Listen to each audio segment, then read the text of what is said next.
Hello guys, welcome to high tech world. तो आज हम पढ़ने जा रहे हैं अपनी यूनिट 5 जिसका नाम है सिस्टम्स एंड सिंथेसिस, जिसमें हम लोग समझेंगे कि कैसे सिस्टम्स और सिंथेसिस पूरे किसी भी एनर्जी साइंस और सिस्टम में होता है। ठीक है, तो ये जो 5th यूनिट है ये सबसे ज़्यादा इजी और सबसे ज़्यादा स्कोरिंग यूनिट है और सबसे छोटी यूनिट भी यही है। ठीक है, तो इसमें सबसे पहली चीज़ जो आती है वो आती है वर्ल्ड एनर्जी सिनारियो, कि अभी अगर हम प्रेजेंट सिनारियो की बात करें तो एनर्जी के टर्म्स में हमारे वर्ल्ड का करंट स्टेटस क्या है। ठीक है, तो इसमें मेरे 3 वर्ल्ड सिनारियोज आते हैं। सबसे पहला सिनारियो है मॉडर्न जैज।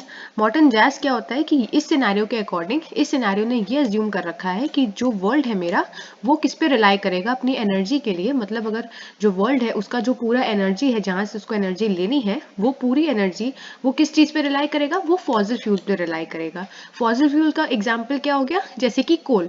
तो कोल को हमने जलाया तो वहाँ से हमें जो इलेक्ट्रिसिटी मिली वो हमने अपने प्रोडक्शन पर्पस के लिए यूज़ करी। तो ये जो सिनारियो है जिसको हम लोग मॉडर्न जैज बोल रहे हैं, ये अज्यूम करता है कि वर्ल्ड किस पे रिलाई करेगा एनर्जी के टर्म्स में, वर्ल्ड मेरा फॉसिल फ्यूल पे रिलाई करेगा। ठीक है, उसी तरह से उसके बाद आता है with a gradual transition to cleaner energy sources. और इसके साथ क्या है कि मेरा जो वर्ल्ड है वो फॉसिल फ्यूल पर रिलाई करेगा और बहुत अच्छा और बहुत जल्दी जल्दी ट्रांजिशन होगा। मतलब जो अभी करंट सिनारियो है फॉसिल फ्यूल का, उसका हम लोग ट्रांजिशन करेंगे, उससे हम लोग एक क्लीनर एनर्जी सोर्सेज पे जाएंगे। और ये क्लीनर एनर्जी सोर्सेज क्या हो गए, ये क्लीनर एनर्जी सोर्सेज मेरे सोलर एनर्जी हो गए, विंड एनर्जी हो गए, जहां पर पॉल्यूशन जो है वो पॉल्यूशन ना हो। तो यही मेरा सबसे पहला सिनेरियो है मॉडर्न जैज, जिसमें क्या है, जिसमें हम पूरा रिलाई करेंगे फॉसिल फ्यूल पे और हम ग्रेजुअल ट्रांजिशन करेंगे अपनी क्लीनर एनर्जी सोर्सेज से, जहां पर हमें पॉल्यूशन उतना ना मिले। ठीक है, दूसरा है मेरा अनफिनिश्ड सिम्फनी। अनफिनिश्ड सिम्फनी में क्या होगा कि this scenario assume that there will be a more rapid transition to clean energy. वहां पर ग्रेजुअल ट्रांजिशन था कि धीरे धीरे मेरा ट्रांजिशन हो रहा है क्लीनर एनर्जी सोर्सेज पे। अनफिनिश्ड सिम्फनी के सिनेरियो के हिसाब से जो हम ट्रांजिशन कर रहे हैं वो हम क्लीन एनर्जी में बहुत जल्दी जल्दी कर रहे हैं, बहुत ही रैपिड ट्रांजिशन है और with a significant increase in the use of renewable energy sources. और इस सिनेरियो के हिसाब से ज़्यादा हम लोग इम्फेसिस इसको देंगे, ज़्यादा इम्फेसिस हम लोग रेन्यूएबल एनर्जी सोर्सेज को देंगे। मतलब वो एनर्जी सोर्सेज जो कि टाइम के साथ इनएग्जॉस्टिबल हो, जिनको हम लोग एक बार यूज़ कर ले तो हम लोग दोबारा दोबारा इनको यूज़ कर सके। तो इस सिनेरियो में जो मेन इम्फेसिस दिया गया था वो रेन्यूएबल एनर्जी सोर्सेज को दिया गया था। ठीक है, तीसरा है मेरा हार्ड रॉक। तो हार्ड रॉक में क्या होता है, हार्ड रॉक अज्यूम करता है एक फ्रैगमेंटेड वर्ल्ड, जहां पर क्या है, जो दुनिया है, जो वर्ल्ड है, उसको हमने फ्रैगमेंट्स में डिवाइड कर रखा है और उनकी जो पॉलिसीज हैं वो इनवर्ड लुकिंग है। और ऐसे वर्ल्ड में जो ग्रोथ है वो लोअर ग्रोथ है एंड लेस ग्लोबल कॉपरेशन। मतलब एक ऐसा वर्ल्ड जो कि फ्रैगमेंट्स में डिवाइड है और वहां पर जो ग्रोथ का सिनारियो है वो बहुत कम है। तो ये है मेरे तीन सिनारियो जिसको हम लोग कह रहे हैं वर्ल्ड एनर्जी सिनारियो। सबसे पहला है मॉडर्न जैज, दूसरा है अनफिनिश्ड सिम्फनी और तीसरा है हार्ड रॉक। ठीक है, उसके बाद आता है एनर्जी कंजप्शन मेरे इंडिया में कितनी है। तो एनर्जी कंजप्शन इन इंडिया के अंदर ये क्वेश्चन पेपर में आ चुका है। तो इस क्वेश्चन के अकॉर्डिंग जो हमारा करंट इंडिया है उसमें एनर्जी का कंजप्शन कितना हो रहा है वो इसमें बताया गया है कि इंडिया में 1947 में जो टोटल पावर जनरेशन था, जितनी पावर मतलब जो टोटली जनरेट हुई है वो 1360 मेगावाट है। अब ये मेगावाट है क्यों है, क्योंकि ये जो फिगर्स हैं कि 1360 है, ये तुम लोग को याद करना पड़ेगा एग्जैक्ट एकदम कितनी पावर जनरेट हुई। और 1991 में ये पावर इंक्रीज होके 65,000 हो गई। ठीक है, तो ये जो फिगर्स हैं ये फिगर एज इट इज याद करनी पड़ेगी कि 1991 में 65,000 थी और अगर हम 1947 की बात करें तो वो 1360 थी। ठीक है, उसके बाद है अब कितनी कितनी जो एनर्जी हमारी बनी है, जो जनरेट हुई है, वो कितनी कितनी फील्ड्स में, मतलब कौन कौन सी फील्ड में कितनी एनर्जी जनरेट हुई है। ठीक है, तो सबसे पहले एनर्जी थी कि हाइड्रो प्लांट, मतलब पानी के द्वारा जो एनर्जी है, जो इलेक्ट्रिसिटी है, वो कितनी जनरेट हुई है। तो टोटल अगर पोटेंशियल की बात करें तो टोटल पोटेंशियल 84,000 का था, जिसमें से जो हमारी इंस्टॉल्ड कैपेसिटी, मतलब हाइड्रो प्लांट्स जो लगे थे उनकी जो कैपेसिटी थी वो थी 18443, जो कि मार्च 1991 में थी। और हम इसको किससे कंपेयर कर रहे हैं, हम इसको कर रहे हैं कंपेयर 200 किलोवाट से, जो कि 1897 में दार्जिलिंग में प्लांट लगा था। मतलब दार्जिलिंग में प्लांट लगा था 1897 में, उसकी जो कैपेसिटी थी वो 200 किलोवाट थी। उसी तरह से हम लोग किससे कंपेयर कर रहे हैं, मार्च में जो लगा था 1991 में। तो ये सबसे पहले मेरा हाइड्रो प्लांट हो गया। तो ये जो फिगर्स हैं इनको एज इट इज याद रखना पड़ेगा, इसमें ऐसा कोई वो लॉजिक नहीं है, इसको एज इट इज याद रखना है। दूसरा है मेरा न्यूक्लियर पावर प्लांट, मतलब ऐसे पावर प्लांट जो कि न्यूक्लियर फिनोमेना पे काम करते हैं। तो इनकी जो कैपेसिटी, जो इनकी एफिशिएंसी थी वो टोटल थी 2.3%। मतलब पूरा जो एनर्जी जितनी भी जनरेट हुई है उसका 2.3% मेरा न्यूक्लियर बेस्ड था। मतलब वो चीज़ें जो न्यूक्लियर पावर प्लांट से जनरेट की गई हैं। तीसरा है मेरा कोल प्लांट। कोल प्लांट में क्या था कि ऐसे सभी प्लांट जो कि अपनी इलेक्ट्रिसिटी जो है, जो भी अपनी एनर्जी है, वो किससे एक्सट्रैक्ट कर रहे हैं, कोल से एक्सट्रैक्ट कर रहे हैं। तो कोल जो प्लांट्स थे वो सबसे ज्यादा यूज होते हैं, अभी भी मैक्सिमम अटेंशन इसी को दिया गया है। And coal is abundantly available. क्यों दिया गया इसको मैक्सिमम अटेंशन? क्योंकि कोल बहुत ज्यादा क्वांटिटी में अवेलेबल है, इसीलिए इसको मैक्सिमम अटेंशन दिया गया है। ठीक है, इसकी जो कैपेसिटी है, अवेलेबल कैपेसिटी, वो 28,000 है 8 प्लान के अकॉर्डिंग। तो एक बहुत सारे प्लान्स बनाए गए जहां पर कोल की कैपेसिटी को बताया गया। तो जो 8 प्लान और 9 प्लान के अकॉर्डिंग जो डेटा था, वो 8 प्लान के अकॉर्डिंग 28,000 था और 9 प्लान के अकॉर्डिंग 32,000 था। ठीक है, तो ये कोल प्लांट के अकॉर्डिंग था। कोल प्लांट जो है वो सबसे ज्यादा यूज करते हैं हम लोग एनर्जी को जनरेट करने के लिए। और जो चौथा आता है वो है रिन्यूएबल एनर्जी, जो कि अभी इंडिया में ज्यादा यूज नहीं होते हैं। ऑल्दो इसका यूज अब होने लगा है, जैसे सोलर एनर्जी के फॉर्म में और भी बाकी चीजों में, लेकिन अभी इनको ज्यादा यूज नहीं किया जाता है, इसलिए रेयरली यूज होते हैं, बहुत ज्यादा अभी ये यूज नहीं कर रहे हैं। लेकिन आगे चल के जो रिन्यूएबल एनर्जी है उसका स्कोप बढ़ेगा ही बढ़ेगा। ठीक है, तो ये है मेरे जितने भी एनर्जी कंजप्शन कैसे कैसे इंडिया में हुई, वो मेरा यहाँ पर बताया गया है। ठीक है, उसके बाद नेक्स्ट टॉपिक आता है मेरा न्यूक्लियर रेडिएशन का। तो न्यूक्लियर रेडिएशन कोई नया टॉपिक नहीं, जो हम लोग पहले वाली यूनिट्स में पढ़ चुके हैं वही है। न्यूक्लियर रेडिएशन क्या है? वही सब रेडिएशन जो न्यूक्लियर बोल सकते हैं न्यूक्लियर प्रोसेस से जो भी रेडिएशन एमिट होता है उसको हम लोग न्यूक्लियर रेडिएशन बोलते हैं। So refers to the particles and photons emitted during reactions that involve the nucleus of an atom. तो वो सभी रिएक्शन जहां पर मेरे एटम का न्यूक्लियस इन्वॉल्व होता है, जो पार्टिकल्स वहां से एमिट होते हैं, जो रेडिएशन वहां से एमिट होते हैं, उसको न्यूक्लियर रेडिएशन बोलते हैं। इसका एग्जाम्पल क्या हो गया? इसका एग्जाम्पल हो गया फिजन ऑफ यूरेनियम 235, जो हम लोगों ने यूनिट्स में, इसके पहले वाली यूनिट्स में पढ़ भी रखा है। सेकंड यूनिट में हम लोगों ने पढ़ा था कि हम लोग कैसे फिजन करते हैं अपने यूरेनियम का। ठीक है, तो ये मेरा न्यूक्लियर रेडिएशन हो गया। अब इसमें यही सवाल दोबारा आता है कि टाइप्स ऑफ न्यूक्लियर रेडिएशन। तो यूनिट 5 में ये इसीलिए इंक्लूड किया गया क्योंकि हम लोग यूनिट 2 में पढ़ चुके हैं, तो मैंने यहाँ पर इसको इंक्लूड कर दिया कि बाय चांस अगर यूनिट 5 में पूछ लिया जाए तो आप लोग कंफ्यूज ना हो। न्यूक्लियर रेडिएशन वही रेडिएशन है जो कि मेरे निकलता है जब एक पर्टिकुलर कोई भी ऐसा प्रोसेस होगा जहां पर न्यूक्लियस किसी भी एटम का इन्वॉल्व होगा, उस वहां से जो रेडिएशन निकलेगा उसको न्यूक्लियर रेडिएशन बोलेंगे। और उसका एग्जाम्पल हो गया फिजन ऑफ यूरेनियम 235। अब अगर चाहो तो वो जो रिएक्शन था जहां पर 3 न्यूट्रॉन्स निकल रहे थे, चेन रिएक्शन हो रहा था, वो भी यहाँ पर मेंशन कर सकते हो।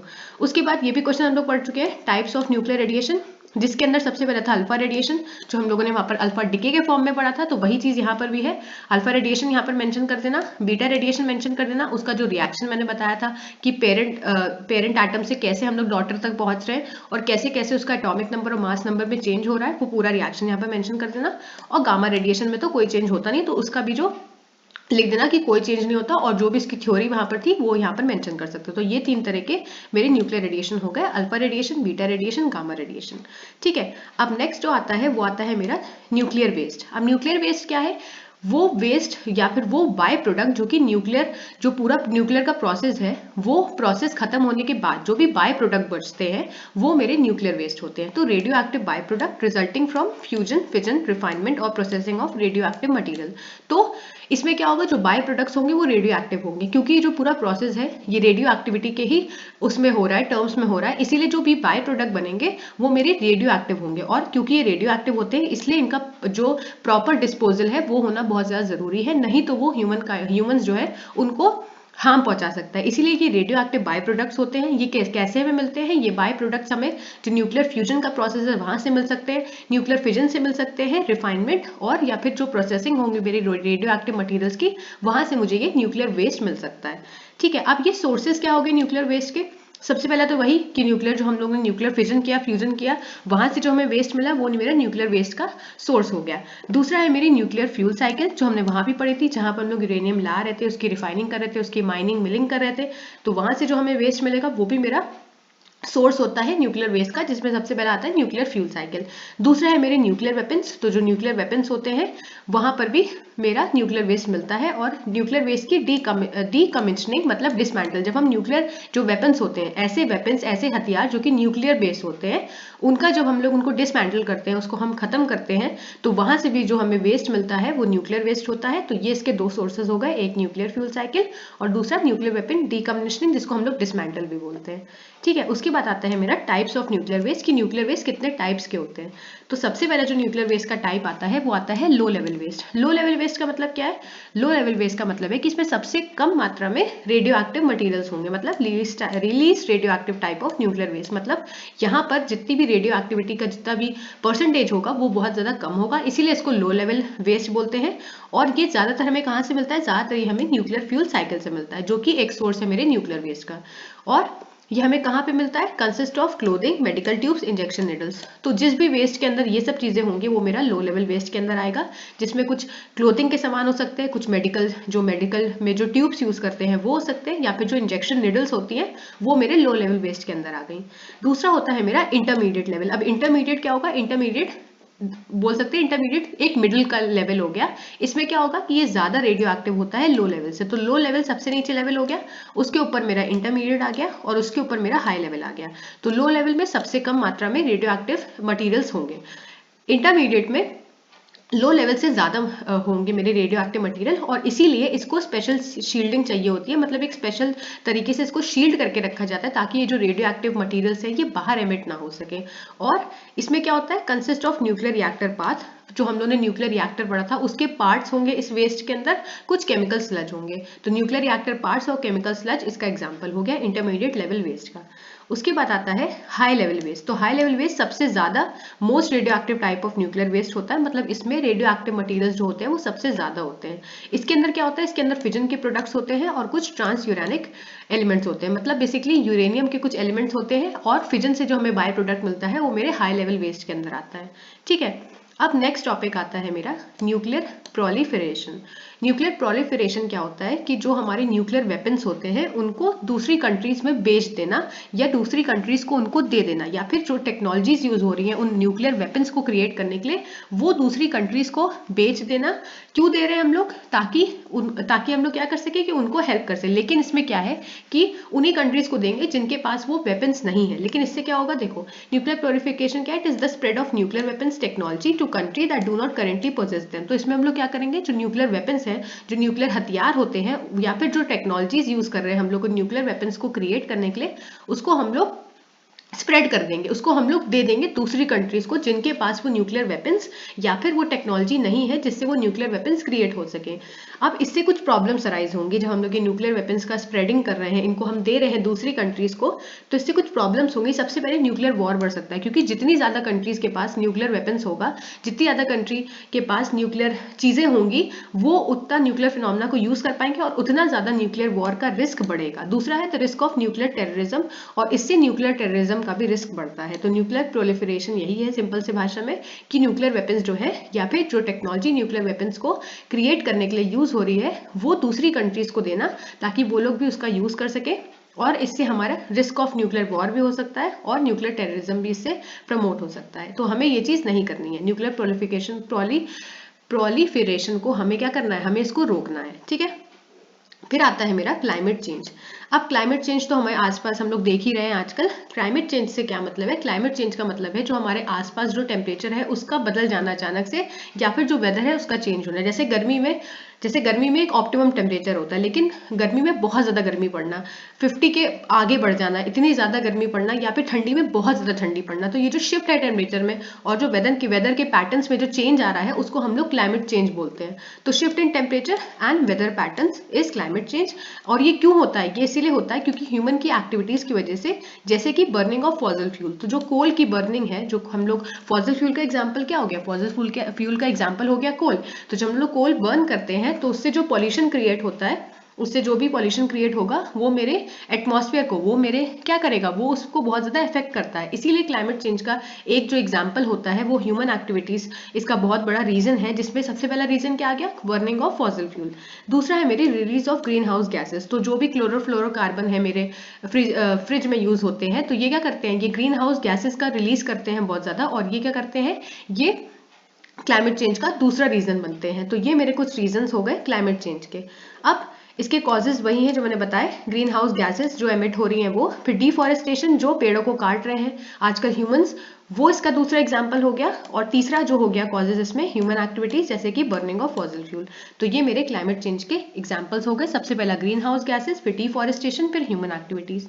अब इससे इफेक्ट क्या क्या पड़ेगा, सबसे पहला इफेक्ट तो मैंने बता दिया कि जो टेम्परेचर है वो उसमें चेंज आ जाएगा। तो एक्सट्रीम क्लाइमेट का मतलब है hurricanes, more flooding and heavier draft. इसका क्या मतलब हुआ कि बहुत ज्यादा, बहुत हेवियर, बहुत ही सीरियस कंडीशन का कहीं पर सूखा पड़ जाएगा, बारिश होगी ही नहीं, या फिर कहीं पर बहुत ज्यादा बारिश हो जाएगी तो बहुत ज्यादा फ्लड का चांसेस बन जाएगा। तो ये एक्सट्रीम क्लाइमेट हो गया। दूसरा हो सकता है हेल्थ के पर्पज से। हेल्थ के पर्पज से क्या होगा कि बहुत से लोगों को अस्थमा की प्रॉब्लम और कार्डियोवेस्कुलर डिजीज हो सकती है हेल्थ के सिनारियो से, अगर हम देखें इफेक्ट के ऊपर। तीसरा होगा राइजिंग सी लेवल, तो जो सी का लेवल है वो बढ़ने लगेगा। चौथा है कि इकोसिस्टम पे एक नेगेटिव इम्पैक्ट पड़ेगा। तो ऑब्वियस सी बात है कि जितना ज़्यादा टेम्परेचर में चेंज होगा, जितना ज़्यादा हमारा जो नॉर्मल टेम्परेचर है वो चेंज होता रहेगा, तो उसकी वजह से मेरा इकोसिस्टम पे भी एक नेगेटिव इम्पैक्ट पड़ेगा। और पांचवा क्या है, श्रिंकिंग आइस शीट, जो आइस की शीट है टेम्परेचर के इंक्रीज होने की वजह से वो भी श्रिंक करने लगेंगी। तो इसके इफेक्ट्स हो गए ये क्लाइमेट चेंज के, जिसमें सबसे पहला है कि जो क्लाइमेट है वो चेंज होने लगेगा, दूसरा है मेरी हेल्थ के पर्पज से, तीसरा मेरी राइजिंग सी लेवल, और चौथा मेरे इकोसिस्टम पे एक नेगेटिव इम्पैक्ट डालेगा, और पांचवा मेरा श्रिंकिंग आइस शीट। ठीक है, फिर आता है मेरा एनर्जी स्टोरेज। अब एनर्जी स्टोरेज क्या होता है, कुछ कुछ इसके नाम से समझ में आ रहा है कि एनर्जी को हम लोग स्टोर कर रहे हैं। अब इसमें क्या है, storing the excess amount of energy than requirement of the demand and supply stored energy when the demand exceeds the supply of the energy. तो सिंपल सी भाषा में एनर्जी स्टोरेज क्या है कि जैसे हमें मान लो कि 10 वॉट की एनर्जी मिली, सपोज करो कि हमें इतनी एनर्जी मिली, ठीक है, लेकिन हमें रिक्वायरमेंट कितने की है, हमें रिक्वायरमेंट से 5 यूनिट की है, तो हमने 5 यूनिट को यूज किया, और जो बची हुई 5 यूनिट थी उसको हमने एक जगह स्टोर करके रख लिया। ठीक है, अब ये जो स्टोर एनर्जी है ये अभी हमारे पास स्टोर है। ठीक है, अब सपोज करो कि अगले दिन हमें कितनी यूनिट की जरूरत पड़ी, हमें जरूरत पड़ी 11 यूनिट की। ठीक है, और हमें मिल कितनी रही है, हमें तो 10 ही यूनिट मिल रही है। तो हम क्या करेंगे कि ये जो मेरी स्टोर्ड एनर्जी होगी यहाँ से हम 1 यूनिट ले लेंगे।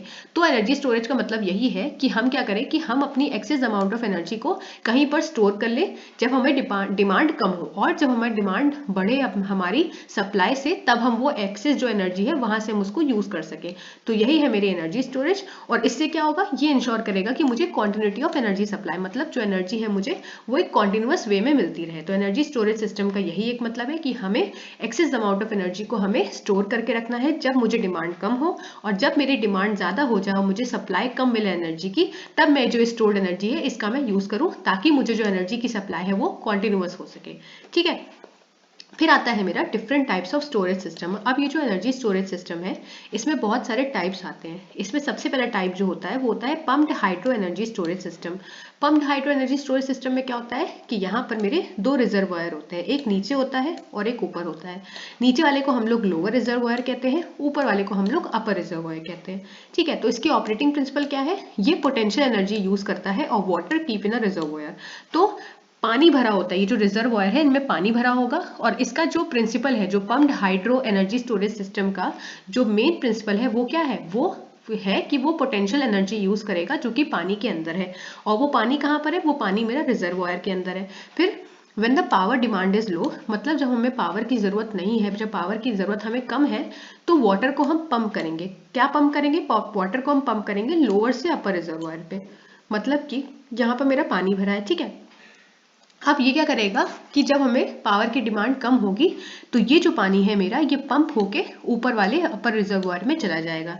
ठीक है, और जब पावर डिमांड मेरी हाई होगी तो उसमें क्या होगा कि अपर रिजर्वायर पे जो हमने पानी डाला था, जो हमने पंप किया था लोअर से अपर में, वो पानी मेरा अपर से लोअर में आएगा।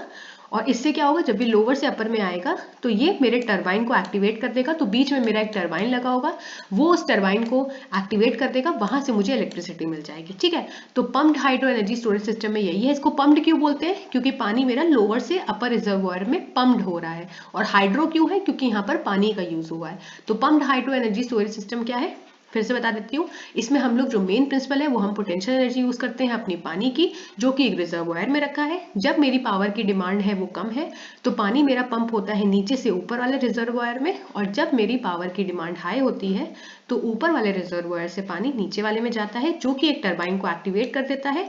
और वो जो टरबाइन है उससे क्या बनती है, वो टरबाइन घूमता है, तो वो क्या करता है, वो इलेक्ट्रिसिटी को जनरेट कर देता है। ठीक है, दूसरा आता है मेरा कंप्रेस्ड एयर। अब इसके नाम से पता चल रहा है कि कंप्रेस्ड एयर का क्या मतलब है, जैसे वहां पर पम्प्ड हाइड्रो था तो वहां पर पंपिंग प्रोसेस हो रहा था। कंप्रेस्ड एयर में क्या होता है कि एयर को हम लोग कंप्रेस्ड करते हैं, तो इसमें क्या होता है कि हम लोग कन्वेंशनल गैस टरबाइन यूज करते हैं। तो जैसे वहां पर नॉर्मल टरबाइन यूज हो रहा था, यहाँ पर गैस टरबाइन यूज होगा। गैस टरबाइन क्या होता है, एक ऐसा टरबाइन जो कि गैस पे फंक्शन करता है, मतलब जब उसको गैस इनपुट मिलेगी तब टरबाइन मेरा रोटेट करेगा और इलेक्ट्रिसिटी को प्रोड्यूस करेगा। ठीक है। दूसरा है कि energy is stored as compressed air in an underground chamber. तो यहाँ पर क्या है कि एनर्जी, क्योंकि हम लोग यहाँ एनर्जी स्टोरेज कर रहे हैं ना, तो इसमें क्या होता है कि जो एनर्जी स्टोर्ड होती है वो कंप्रेस्ड एयर के फॉर्म में होती है। मतलब एयर को कंप्रेस करके हम लोग इसको कहाँ स्टोर करते हैं, एक अंडरग्राउंड चैम्बर में। मतलब एक चैम्बर हम लोग बनाते हैं जमीन के नीचे और वहां पर हम लोग अपनी एयर को कंप्रेस करके स्टोर कर लेते हैं। ठीक है। उसके बाद when the power demand is low, air is pumped to the chamber and excess energy stored. जब मेरी पावर डिमांड लो होती है तो जो हवा होती है, जो एयर होती है, उसको हम पंप करते हैं अपने चैम्बर में। जो हमने अंडरग्राउंड चैम्बर बनाया था जहां पर हमने कंप्रेस्ड एयर को स्टोर कर रखा है, वहां पर हम क्या करेंगे, एयर को पंप कर देंगे। ठीक है। जब मेरी पावर डिमांड क्या होगी, लो होगी, ताकि ये जो एक्सेस एनर्जी है यहाँ पर स्टोर हो जाए। इससे क्या होगा, कंप्रेस्ड एयर क्या होगी, इलेक्ट्रिकल एनर्जी में कन्वर्ट हो जाएगी। उसके बाद जो कंप्रेस्ड एयर है वो मेरी हीट होगी, क्योंकि हमने इसको एयर सप्लाई किया है, तो वो मेरी मैकेनिकल एनर्जी में कन्वर्ट होके लो एंड हाई प्रेशर टरबाइन में जाकर वहां से मुझे इलेक्ट्रिसिटी जनरेट हो जाएगी। ठीक है। तो ये है मेरा कंप्रेस्ड एयर एनर्जी सोर्स। एक बार फिर से बता देती हूँ कि एनर्जी क्या है। एनर्जी मेरी स्टोर्ड हुई है कंप्रेस्ड एयर में, अंडरग्राउंड चैम्बर में। जब मेरी पावर डिमांड लो है तो एनर्जी को हमने पंप किया है किसमें, चैम्बर में, और एक्सेस एनर्जी वहां पर स्टोर्ड हो गई है। तो कंप्रेस्ड एयर में क्या होगा कि इलेक्ट्रिकल एनर्जी उसकी कन्वर्ट हो जाएगी, गैस टरबाइन क्योंकि यहाँ पर यूज हुआ है। उसके बाद कंप्रेस्ड एयर जो है वो हीट होगी, हीट होने की वजह से वहां पर मुझे मैकेनिकल एनर्जी मिल जाएगी, और ये मैकेनिकल एनर्जी मैं यूज कर सकती हूँ अपने लो और हाई प्रेशर टरबाइन में अपनी इलेक्ट्रिसिटी को जनरेट करने के लिए। ठीक। और generators coupled with turbine generate electricity. और जो टरबाइन के साथ जनरेटर होंगे, जैसे हमने पहले भी देखा था कि टरबाइन के साथ जनरेटर अटैच्ड होते हैं ताकि वो इलेक्ट्रिसिटी को जनरेट कर सके, तो यहाँ से हमें इलेक्ट्रिसिटी मिल जाएगी। ठीक। उसके बाद आता है मेरा बैटरी एनर्जी स्टोरेज सिस्टम। तो बैटरी एनर्जी स्टोरेज सिस्टम वही सिंपल सा जो हम लोग बैटरी यूज करते हैं उसी से हम लोग एनर्जी को स्टोर करते हैं। सो एनर्जी यहाँ पर किस में स्टोर होती है, एक बैटरी के सेल में स्टोर होती है। तो जैसे नॉर्मल जो बैटरी सेल आता है वहां पर सेम वही है कि यहाँ पर जो एनर्जी स्टोर होती है वो बैटरी के सेल में स्टोर होती है। अब बैटरी सेल में क्या होता है, दो इलेक्ट्रोड होते हैं। तो जैसे इलेक्ट्रोलिसिस का जो भी प्रोसेस होता है, जो पूरा प्रोसेस है, वही मेरा बैटरी सेल में भी होता है। तो यहाँ पर दो इलेक्ट्रोड्स होते हैं, एक होता है मेरा एनोड और एक होता है मेरा कैथोड, और मेरा इलेक्ट्रोलाइट होता है। तो बेसिकली यहाँ पर क्या है कि मेरे दो इलेक्ट्रोड्स होते हैं और यहाँ पर मेरा एक बैटरी सेल होगा जिसमें क्या है, यहाँ पर मेरा इलेक्ट्रोड्स होते हैं। ठीक है। और आयंस और कैटायंस यहाँ पर बनते हैं, उनका ट्रांसफर होता है। तो एनोड होता है, कैथोड होता है और एक इलेक्ट्रोलाइट होता है। ठीक है। चौथा होता है मेरा flow battery energy storage system. अब ये flow battery energy storage system क्या है, ये रिचार्जेबल बैटरी होती है। मतलब एक ऐसी बैटरी जिसको हम यूज कर सकते हैं बार बार रिचार्ज करके, मतलब इसको चार्ज करोगे तो दोबारा यूज कर पाओगे। इसमें क्या होता है, इसमें दो इलेक्ट्रोड्स प्रेजेंट होते हैं और ये इलेक्ट्रोकेमिकल सेल भी होता है इसमें। वहां पर क्या था, इसमें दो इलेक्ट्रोलाइट प्रेजेंट थे। इस वाले में क्या था कि एक इलेक्ट्रोलाइट था, यहाँ पर दो इलेक्ट्रोलाइट है और इसमें इलेक्ट्रोकेमिकल सेल होता है। तो ये होता है मेरा flow battery energy storage system. फिर पांचवा होता है hydrogen based energy storage system. अब क्योंकि ये हाइड्रोजन बेस है तो यहाँ पर कुछ हाइड्रोजन से रिलेटेड होगा। तो यहाँ पर इलेक्ट्रोलाइजर होता है, हाइड्रोजन की स्टोरेज होती है और फ्यूल सेल होता है। तो फ्यूल सेल जो हमने यूनिट 1 में पढ़ा था, यहाँ पर फ्यूल सेल का यूज होता है और पावर कन्वर्जन स्टेट होती है। अब हाइड्रोजन कैसे हम ऑब्टेन करते हैं, क्योंकि ये हाइड्रोजन बेस्ड एनर्जी स्टोरेज है, इसीलिए हम लोग जो हाइड्रोजन है वो हम वाटर के इलेक्ट्रोलिसिस से स्टोर करते हैं। तो जो इलेक्ट्रोलिसिस का प्रोसेस होता है वो पूरा प्रोसेस जब हम वाटर के ऊपर करते हैं वहां से मुझे हाइड्रोजन मिलता है, और इस हाइड्रोजन को हम क्यों यूज करते हैं, ताकि हम एनर्जी को स्टोर कर सके। तो ये होते हैं मेरे पांचों एनर्जी स्टोरेज सिस्टम। ठीक है। फिर आता है मेरा एनर्जी का कंजर्वेशन। अब एनर्जी कंजर्वेशन से क्या मतलब है, एनर्जी कंजर्वेशन से मतलब है कि एनर्जी को बचा के रखना, कंजर्व करके रखना। So it refers to the methods of reduction in energy consumption by the way of elimination and promotion of efficiency. मतलब कि इसमें वही सब तरीके आ गए एनर्जी कंजर्वेशन में, वो सारे मेथड्स आ गए जिससे हम क्या कर सके, एनर्जी का जो कंजप्शन है, जो हम यूज कर रहे हैं एनर्जी, उसमें हम कमी कर सके, और इससे क्या हो, इससे मेरी जो एफिशिएंसी है वो बढ़ सके। मतलब एनर्जी की एफिशिएंसी को बढ़ाना और कंजप्शन को कम करना। अब इसमें कैसे हम कर सकते हैं, इसमें हम कुछ एफिशिएंट प्रोसेस यूज कर सकते हैं जिससे हमारी एफिशिएंसी बढ़ सकती है, लॉसेस को कम कर सकते हैं। तो जब हमारी जो एनर्जी कंजर्वेशन में जो मेन पॉइंट आ गया वो यही आ गया कि जितने हम लॉसेस कम कर सके, जितना लॉस कम हो उतना ज्यादा अच्छा, उतनी ईजिली हमारी एनर्जी जो है वो कंजर्व हो पाएगी। फिर एनर्जी को स्टोर करना, तो एनर्जी स्टोरेज हमने समझ लिया। एनर्जी स्टोरेज से क्या होगा कि हम एक्सेस जो एनर्जी है उसको स्टोर कर लेंगे और जब जरूरत पड़ेगी तो उसी को यूज करेंगे, तो इससे हमारा कंजप्शन भी कम होगा। फिर है ऑप्टिमाइज कैपेसिटी, तो हम एनर्जी जो भी सिस्टम्स होंगे एनर्जी के, उनकी कैपेसिटी को बढ़ा देना ताकि वहां पर ऑप्टिमाइजेशन ला सके और एनर्जी का कंजर्वेशन कर सके। तो ये मेरे सारे स्टेप्स हो गए एनर्जी कंजर्वेशन के, जिसमें एफिशिएंट प्रोसेस यूज करना, लॉसेस का कम होना ताकि हम एनर्जी को यूज कर सके, ज्यादा लॉस ना हो एनर्जी का, energy storage and optimize capacity.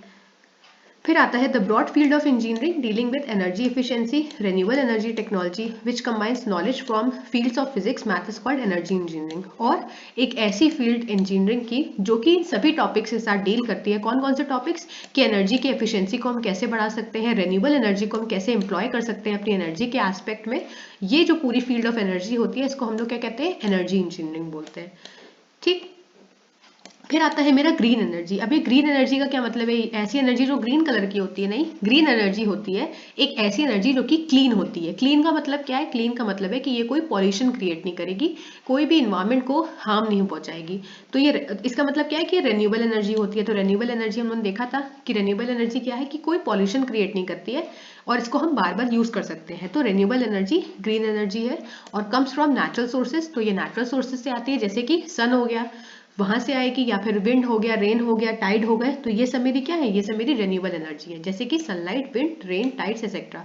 It is clean energy, does not pollute the environment. तो ये कोई भी पोल्यूशन नहीं क्रिएट करती है एनवायरमेंट के लिए और ये फॉसिल फ्यूल को रिप्लेस कर सकती है, जो कि अभी आगे वाले टाइम में होगा भी, कि फॉसिल फ्यूल जो है, जो कि हम कोल यूज कर रहे हैं अपनी इलेक्ट्रिसिटी को प्रिपेयर करने के लिए, वो कुछ टाइम बाद अब एग्जॉस्ट होने वाला है, वो खत्म होने वाला है।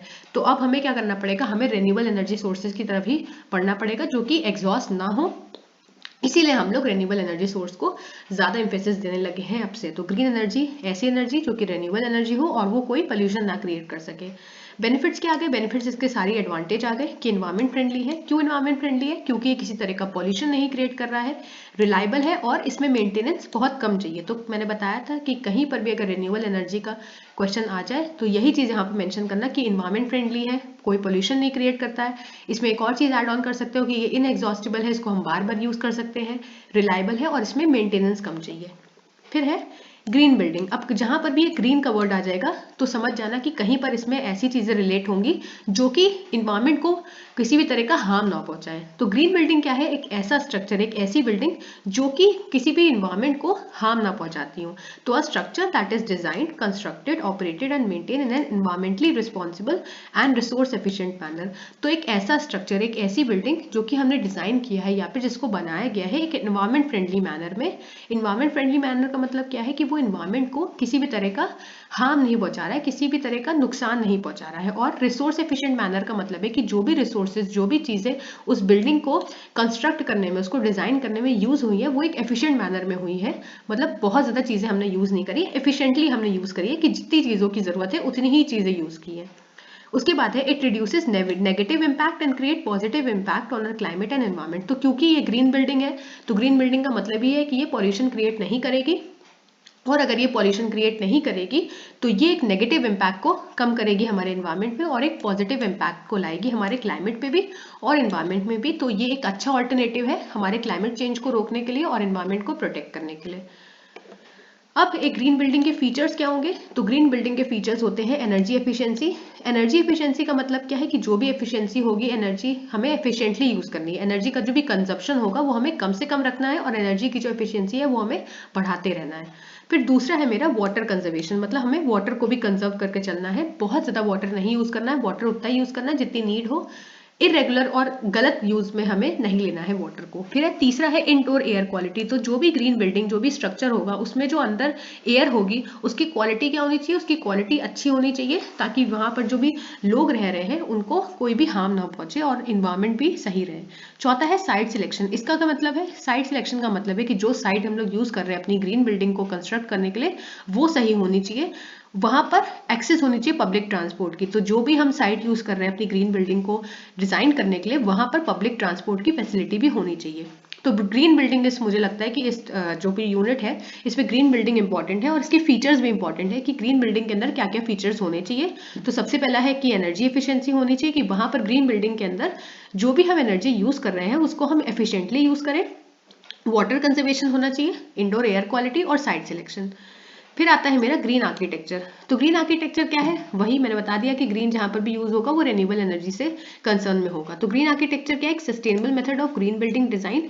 तो जो ग्रीन बिल्डिंग जो हम डिजाइन कर रहे हैं उसका जो मेथड है, उसको बनाने का जो तरीका है वो ग्रीन आर्किटेक्चर है। और इसमें दोनों डिजाइन भी आ जाता है और कंस्ट्रक्शन भी आ जाता है। मतलब कि ग्रीन आर्किटेक्चर के अंदर जो हम ग्रीन बिल्डिंग बना रहे हैं उसका कैसे हम उसको बनाएंगे और कैसे उसको कंस्ट्रक्ट करेंगे, वो सब चीजें मेरी ग्रीन आर्किटेक्चर के अंदर होती हैं। ठीक है, फिर आता है मेरा LEED। अब ये LEED क्या है, LEED है leadership in energy and environmental design. तो ये इसका फुल फॉर्म है। LEED क्या है कि it is an internationally recognised green building certification system which provide third party verification that a building was designed using strategies aimed at performance improvement. इसका क्या मतलब है, इसका मतलब है कि ये एक इंटरनेशनल लेवल का, समझ सकते हो कि इंटरनेशनल लेवल का सर्टिफिकेट है। क्या है कि एक इंटरनेशनल लेवल का सर्टिफिकेट है जो कि ग्रीन बिल्डिंग जो भी लोग बनाते हैं उनको मिलता है, किसी भी ग्रीन बिल्डिंग को मिलता है। तो ये एक इंटरनेशनल लेवल का सर्टिफिकेट है जो कि ग्रीन बिल्डिंग को मिलता है, जो कि क्या करता है, थर्ड पार्टी वेरिफिकेशन करवाता है कि जो भी बिल्डिंग है मेरी, जो भी बनी है, जो लोग क्लेम कर रहे हैं कि ये ग्रीन बिल्डिंग है, तो क्या वो ग्रीन बिल्डिंग है भी कि नहीं, कि उसके अंदर जो भी चीजें बनाई गई हैं, जो भी रिसोर्सेज उसको यूज किए गए हैं, उसके अंदर जो भी फीचर्स है वो ग्रीन बिल्डिंग के साथ अलाइन होते हैं कि नहीं। तो अगर वो चीजें अलाइन होती हैं तो ये जो सर्टिफिकेट है, ये जो इंटरनेशनली रिकॉग्नाइज्ड ग्रीन बिल्डिंग का सर्टिफिकेट है, वो उन लोगों को, वो उस बेसिकली उस बिल्डिंग को मिल जाता है जिसको हम लोग LEED बोलते हैं। तो ये है मेरा leadership in energy and environmental design. फिर आती है मेरी LEED रेटिंग्स। तो इसी के अंदर जो सर्टिफिकेट मिलता है उसी के अंदर बहुत सारी रेटिंग्स आती हैं, कि ऐसा नहीं कि एक सर्टिफिकेट में एक ही जो बिल्डिंग होगी उसको एक ही तरह का सर्टिफिकेट मिलेगा, अलग अलग लेवल पे अलग अलग सर्टिफिकेट मिलते हैं जो कि पॉइंट्स के अकॉर्डिंग होते हैं। तो LEED रेटिंग्स में सबसे पहले आता है LEED सर्टिफाइड। तो सर्टिफाइड के लिए हमें कितने पॉइंट्स चाहिए, 40 से 49 पॉइंट्स। मतलब किसी भी बिल्डिंग को अगर इतनी रेंज में पॉइंट्स मिल गए हैं तो वो क्या होगी, वो LEED सर्टिफाइड हो जाएगी। फिर होता है अगर किसी बिल्डिंग को इससे ज्यादा पॉइंट मिलते हैं, मतलब 50 से 59 की रेंज में मिलते हैं, तो वो सिल्वर लेवल पे आती है। उसी तरह से अगर किसी बिल्डिंग को 60 से 79 पॉइंट्स मिलते हैं तो वो गोल्ड लेवल पे आती है, और 80 प्लस अगर पॉइंट्स मिलते हैं तो वो प्लैटिनम लेवल पे आती है। तो ये जो लेवल्स होते हैं इनकी अपनी अपनी इंपॉर्टेंस होती है। तो ये है मेरी सारी LEED रेटिंग्स। ठीक है, उसके बाद आता है एक छोटा सा टॉपिक जो कि है एम्बॉडीड एनर्जी। एम्बॉडीड एनर्जी क्या है, कि टोटल एनर्जी है required for the extraction, processing, manufacture and delivery of building material to the building site. मतलब जो भी बिल्डिंग बनाने के लिए जो भी हमें चीजें चाहिए, वो उस चीजों को बेसिकली ट्रांसपोर्ट करने में, उनको पहुंचाने में जो भी एनर्जी लगेगी वो है मेरी एम्बॉडीड एनर्जी। तो total energy required for the extraction, processing, manufacture और जितनी भी हमें डिलीवरी करनी पड़ेगी अपनी बिल्डिंग मटेरियल्स को ताकि हमारी बिल्डिंग जो है वो सही से बन जाए, वो है मेरी एनर्जी। उसके बाद आता है मेरा लास्ट टॉपिक जो कि है एनर्जी ऑडिट। अब ऑडिट का मतलब क्या है, ऑडिट का मतलब है एग्जामिनेशन करना है, तो किसी चीज का पता लगाना। तो एनर्जी ऑडिट का मतलब क्या होगा, कि एनर्जी को एग्जामिन करना। तो examination for energy efficiency improvement through analysis of energy usage. तो किसी भी पर्टिकुलर एरिया में, किसी भी पर्टिकुलर सेक्टर में अगर हमें देखना है कि वहां पर क्या प्रॉब्लम्स आ रही है, तो हम क्या सबसे पहले क्या देखेंगे, हम सबसे पहले वहां का एनर्जी यूसेज चेक करेंगे। तो हम देखेंगे कि किस फील्ड में एनर्जी यूज हो रही है, और ये जो एनर्जी यूसेज है इसको एनालाइज करने के बाद वहां पर हम लोग एनर्जी की जो एफिशिएंसी है उसको हम लोग बढ़ा सकते हैं, उसको हम लोग इंप्रूव कर सकते हैं। तो एनर्जी ऑडिट वही है, कि एनर्जी ऑडिट है कि एक पर्टिकुलर एनर्जी यूसेज को एनालाइज करना और फिर एनर्जी की एफिशिएंसी को इंप्रूव करना। अब एनर्जी ऑडिट के टाइप्स आते हैं। तो इसमें टाइप्स क्या आता है, सबसे पहले आता है एनवेलप ऑडिट, फिर आता है functional, process audit and transportation audit. अब एनवेलप ऑडिट क्या है, कि कहीं पर भी ऑडिट आ जाए, अगर उसके सामने एनवेलप ऑडिट लिखा है, तो एनवेलप ऑडिट का मतलब है किसी भी बिल्डिंग या पर्टिकुलर साइट का एनवेलप को एग्जामिन करना, बस इतना ही है। तो examine envelope of building to determine energy loss, construction problem. तो हम लोग क्या कर रहे हैं, यहाँ पर हम लोग एनालाइज कर रहे हैं एनर्जी की यूसेज को। तो वही चीज सब में लिख देना कि एनवेलप ऑडिट क्या है, किसी भी बिल्डिंग को या किसी भी साइट के एनवेलप को एग्जामिन करना, ताकि हम वहां के एनर्जी लॉसेस को समझ पाए, कंस्ट्रक्शन प्रॉब्लम को समझ पाए और वहां की एफिशिएंसी को इंक्रीज कर पाए। दूसरा है मेरा फंक्शनल ऑडिट। फंक्शनल ऑडिट क्या होगा, कि वहां पर quantity of energy use for each function, मतलब कितनी एनर्जी वेस्ट हो रही है या फिर कितनी एनर्जी मेरी यूज हो रही है पर्टिकुलर फंक्शन को परफॉर्म करने के लिए। जैसे कि उस जो भी बिल्डिंग होगी उसमें कितना हीटिंग सिस्टम है वो कितनी एनर्जी ले रहा है, जो भी वेंटिलेशन सिस्टम है, जो भी एयर कंडीशनिंग सिस्टम है वो कितनी कितनी एनर्जी ले रहा है, वो वहां पर अगर हम उस एनर्जी को एग्जामिन कर रहे हैं तो उस एनर्जी से हमें पता लगेगा कि कौन सा फंक्शन कितनी एनर्जी ले रहा है, और वहां से हम अपनी एनर्जी को की एफिशिएंसी जो होगी उसको इंप्रूव कर पाएंगे। तो वो है मेरा फंक्शनल ऑडिट।